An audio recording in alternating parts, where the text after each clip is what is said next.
Welcome back. It's another edition of the Wenatchee AppleSox Podcast. Jackson Dodd here. So glad to have you all on this first edition of the off season. Today we're talking with head coach of the AppleSox, Mitch Darlington. Mitch, it's been a little while since we've caught up with you. What have you been doing since the season's conclusion? Yeah. Season ended obviously in mid-August. Honestly, just been enjoying some family time. Went on a family trip, went to the San Juan Islands, and just kind of relaxed. The season is so crazy and it's just so busy day in and day out, and obviously a lot of energy and a lot of focus required, and so just really wanted to take a week and go enjoy it with some family time. And then for most of our fans know I'm also a school teacher, so starting school back up and getting back into that routine. So just been enjoying some downtime. Yeah, of course. Good to hear. And this is your fourth season as head coach of the AppleSox. Looking back on this season, how does this summer compare to your past three? Yeah, I think every summer's been just a little different. I thought the start of this year was great, man. We started off, had a chance to go win the first half. And then we hit this weird skid that I still honestly cannot explain. I have people all the time ask, like, how did you guys lose 7 or 8 straight? You guys had a good club, you had a good team, made a good run in the playoffs, but we just had a weird funk there where we couldn't figure it out, and lost a lot of close games. And so it was kind of just kind of changed our summer. We had that funk, and then we came out of that and we started playing some really good baseball down the stretch. And then to cap it off, going into Bellingham, who obviously won it all, and, being one inning away from beating them and eliminating them was a fun series. I think we learned a lot. We learned that, we got to continue to improve the pitching staff and have pitching depth. We just kind of ran out of pitching there in game 3 as we're pulling our center fielder, Cam Hoyland, from center field to come try to close out a game. And, but honestly, I'm really proud of that group. I'm really proud of the guys that stuck around and stayed for that playoff run, and took the champs to 3 games and had a chance to beat them, and then also winning, 30 games again, 3 straight years doing that. I feel like we just continuously keep getting a little bit better and learning, and that's what it's all about. Mm-hmm. Yeah, I mean, you mentioned putting your outfielders and a lot of guys on the mound with your pitching staff. You guys had a lot of two-way players this year, especially with Gunnar Pansgover, Cam Hoyland, like you mentioned. Was that something you were focusing on when you were recruiting, or did it just happen to come along that way? Yeah, we definitely try to get as many two-way guys as we can. It's really just a bonus, especially when you're dealing with a roster that, can't be 100 players. You got to have limits on your roster, and especially with host families and that stuff as well. Having a two-way guy that can pitch and also go play defense is huge. So it's really like having 2 players packaged into one. Mm-hmm. Yeah, of course. And fluidity wise for your team, what's it like to have players move in and out during the season? You'll guys have who will come in a little bit late start of the season, or they'll leave early in the second half. What's that like to manage your roster with players moving in and out? Yeah. Like I tell people a lot, it's honestly like playing fantasy football. It's you're dropping players, you're adding players, guys are coming and going. It's just the recruiting never ends. You recruit a team in the fall and winter, and then you get into summer and injuries happen or dropouts happen, and you just got to adjust. You got to go find a way to get more players and get guys in, and it's tough. But yeah, honestly, it's like playing fantasy football. You're constantly managing the roster.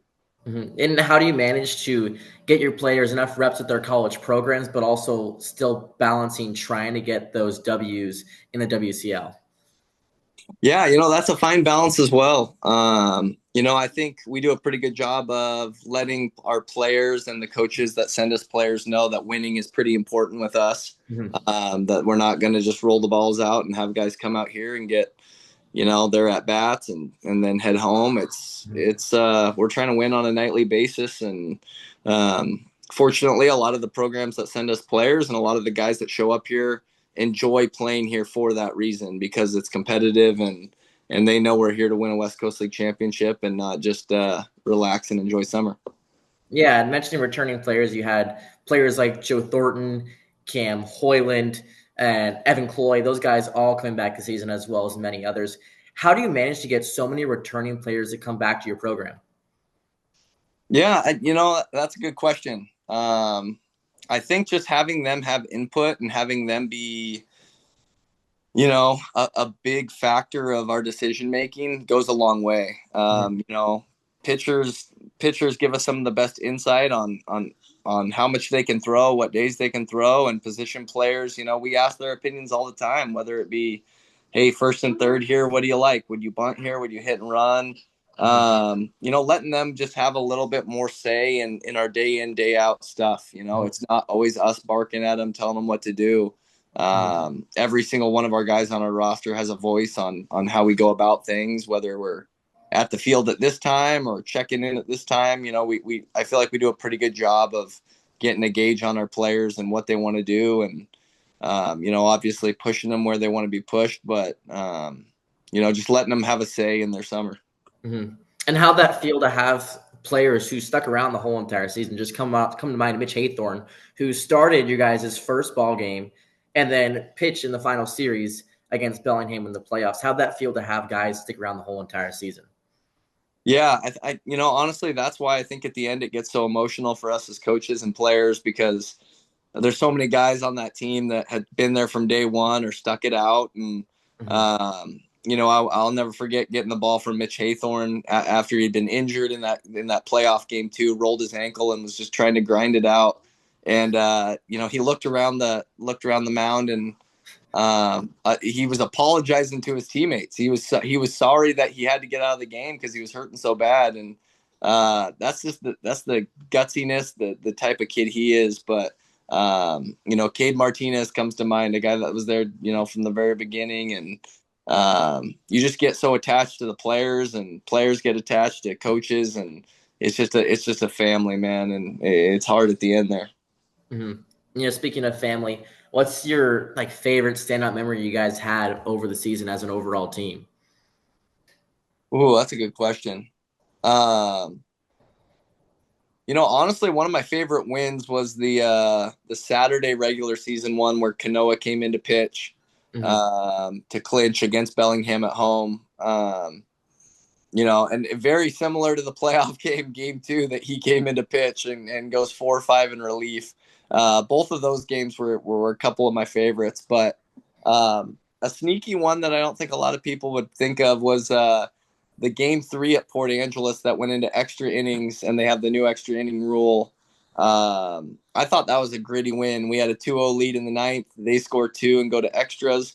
We very easily could have just rolled over and felt bad for ourselves. And instead we go 11 or 12 innings, whatever it was, and find a way to get a win. And the bus ride home was pretty awesome. So that was one of my more favorite moments of the summer. Yeah, and you mentioned your team being really gritty, and I think they were really scrappy this season as well. Just the level of play you guys played was really well. I mean, you had pitchers picking up your guys' offense and also vice versa. How were you able to get that communication within your team to support each other and keep on going and not rolling over?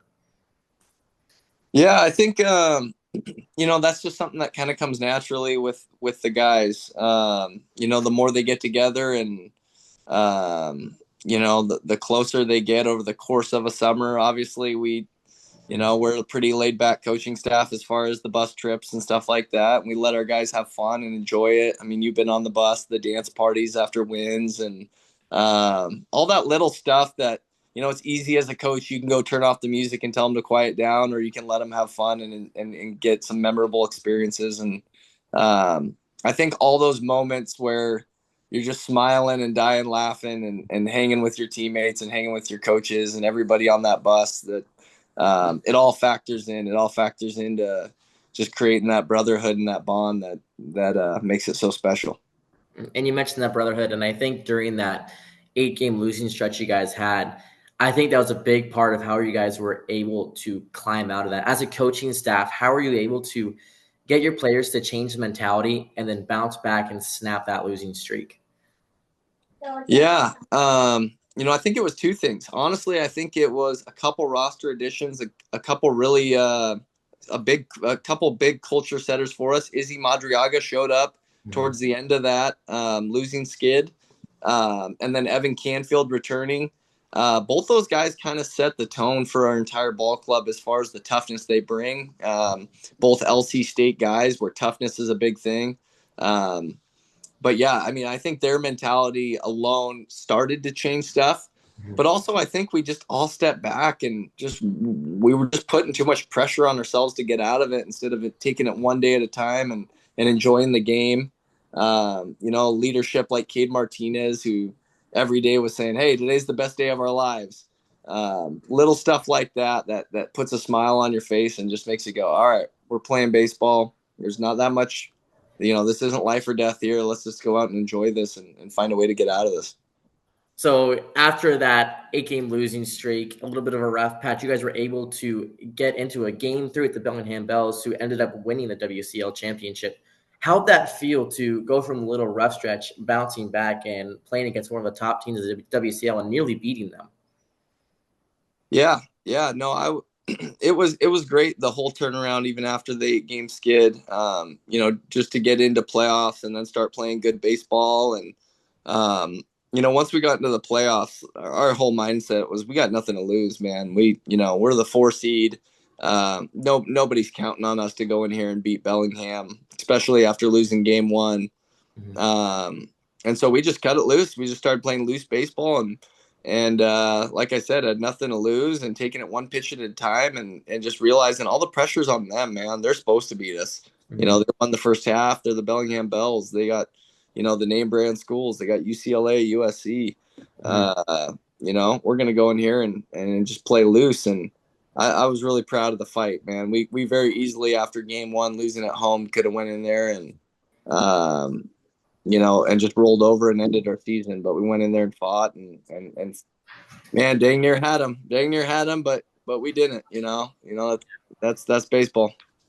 And I mean, you guys put up quite a fight, 13 innings in that second ball game, taking the win. And I mean, even forcing into extras in the last ball game. You guys didn't go down without a fight.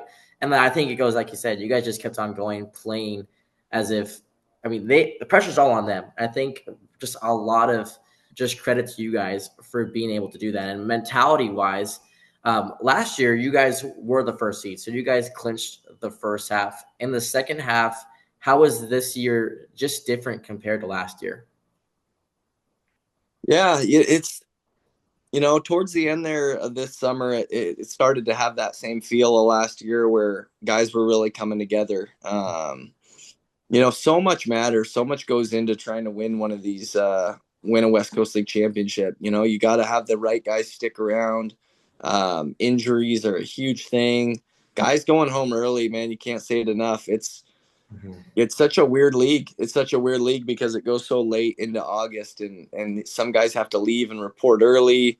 So it's just finding a way to get your guys to stick around.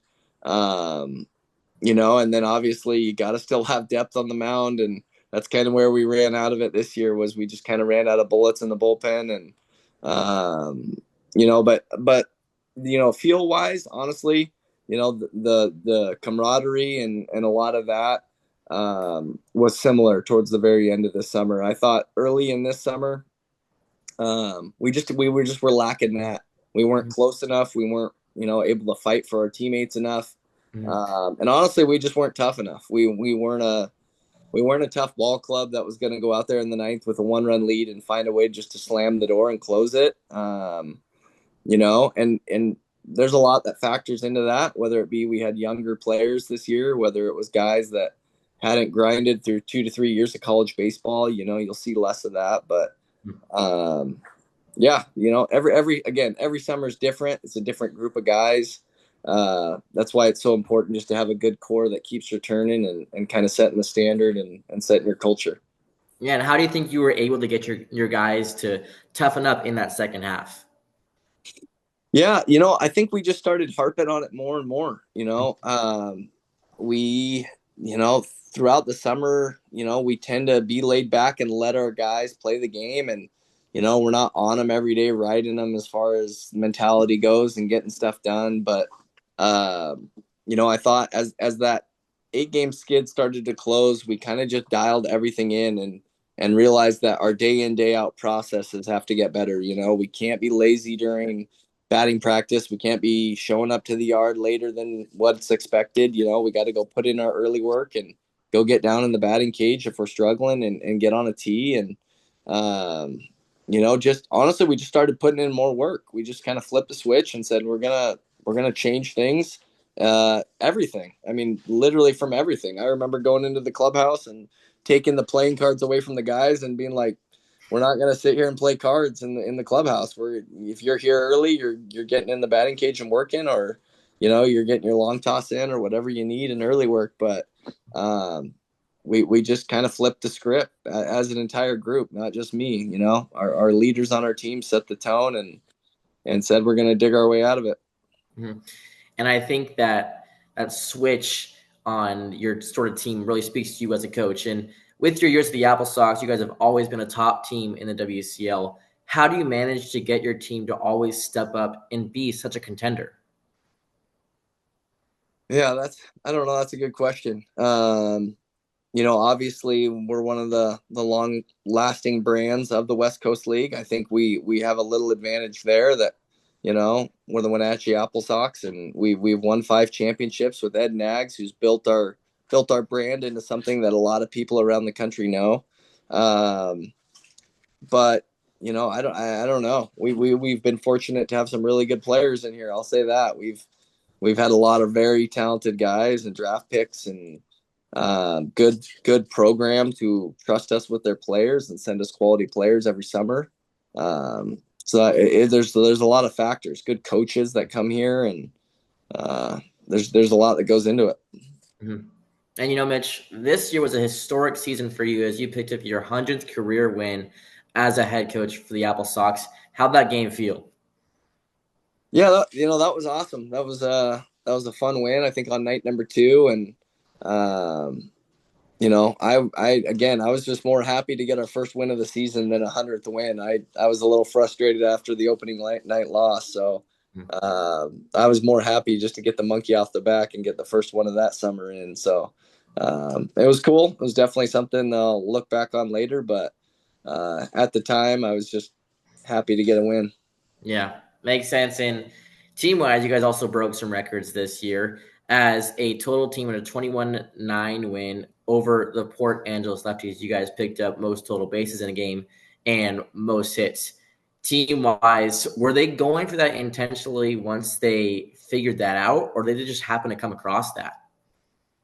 Yeah, I had no idea. I honestly, I didn't even know there was a record for total bases, or I mean, I assumed there was, but yeah, we had no clue until after the game, and then the graphic was posted, and I thought that was pretty awesome. So yeah, we had no clue at the time. Just we're playing baseball.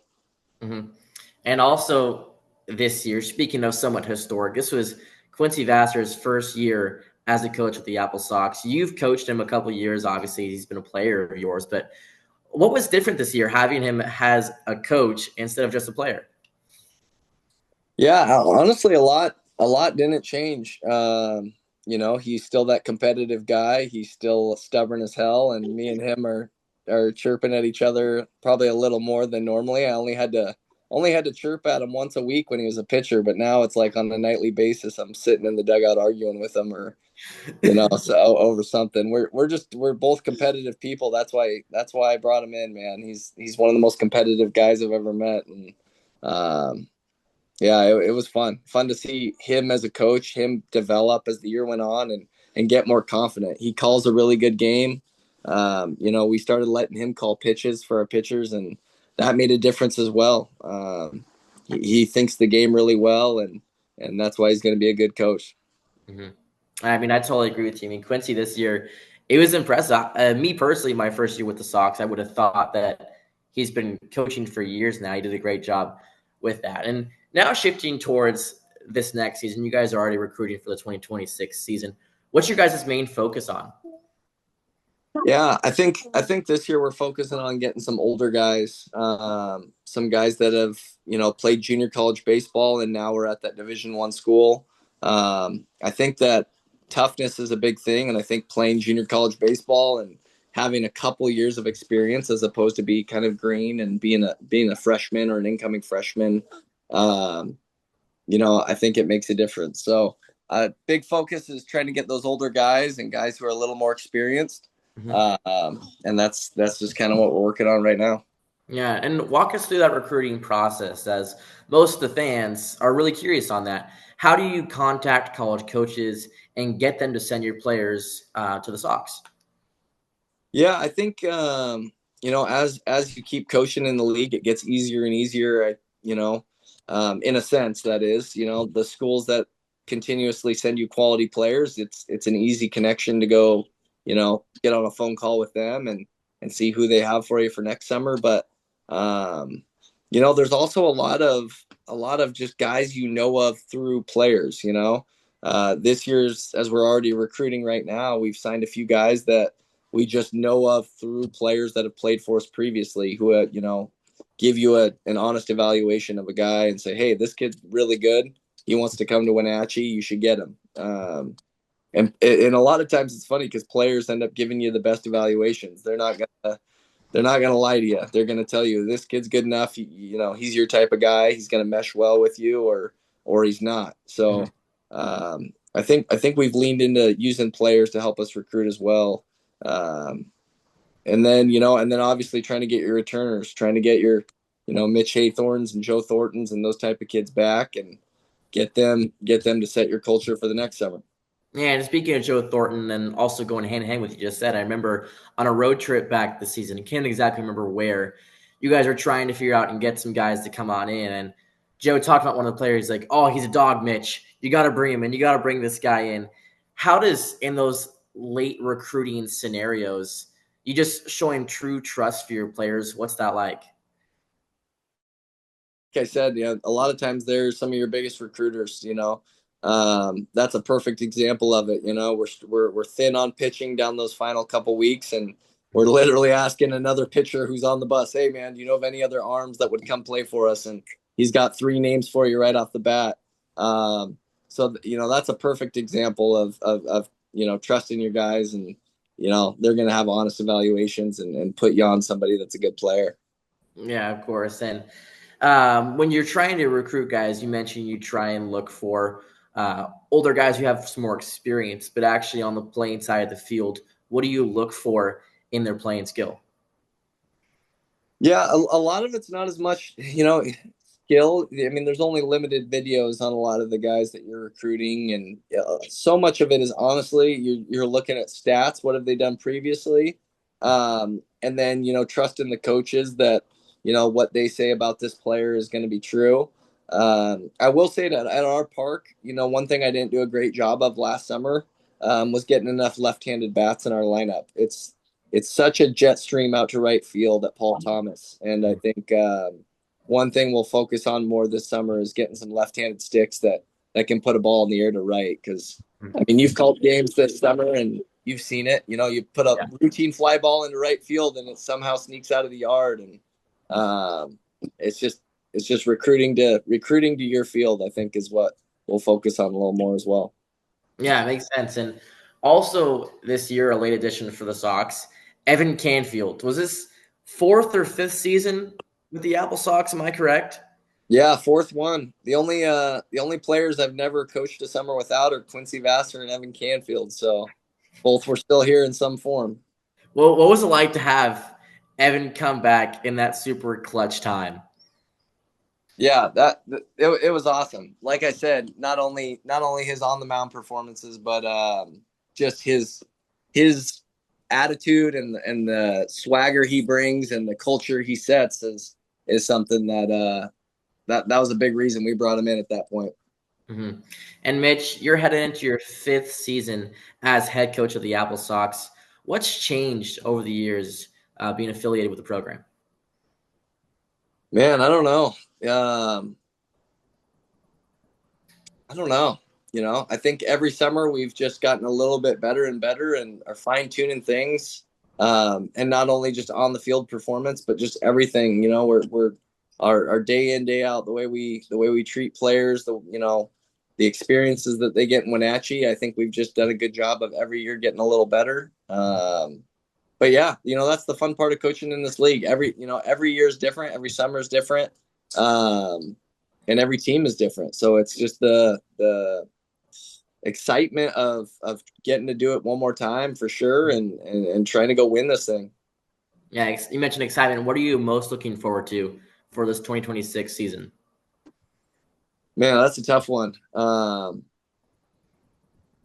Yeah, honestly, just getting back at Paul Thomas and coaching, and just the ballpark buzz, just our fans, our workers, everybody that goes into the day in, day out, grind of a summer. It's hard to put it into one thing because there's just so much that goes into an entire summer in Wenatchee. So just the accumulation of the grind and the people that we get to work with.